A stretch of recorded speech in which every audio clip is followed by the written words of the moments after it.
नाच झूम गावाज के रतिया, अरे नाच झूम गावाज के रतिया, मोहब्बत के रंग में।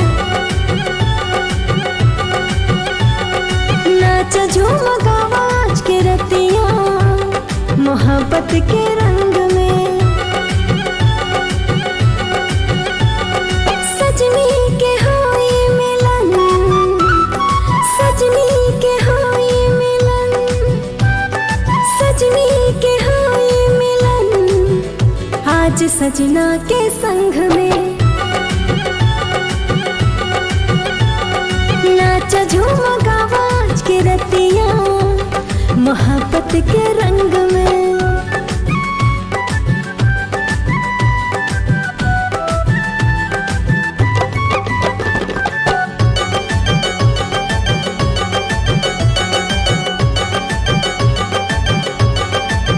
कहीं पे इश्क इबादत, कहीं पे इश्क खिलौना, कोई इश्क को पावे किसी को पड़ता है खोना।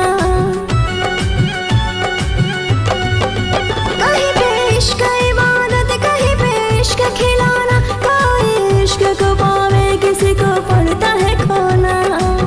सब जायज़ होला इश्क और जंग में।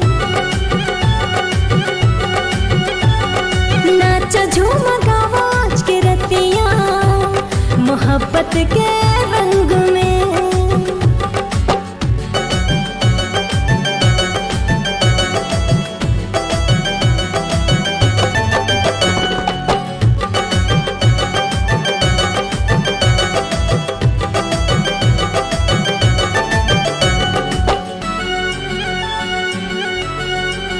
इश्क एहसास बादल के आशिक मेला नहीं, न खेला के हुके दिल से इकोन खेला नहीं।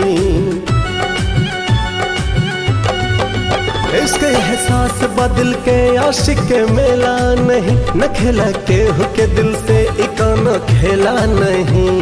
कोई का जान दिल के हार जे रहेला घमंड में।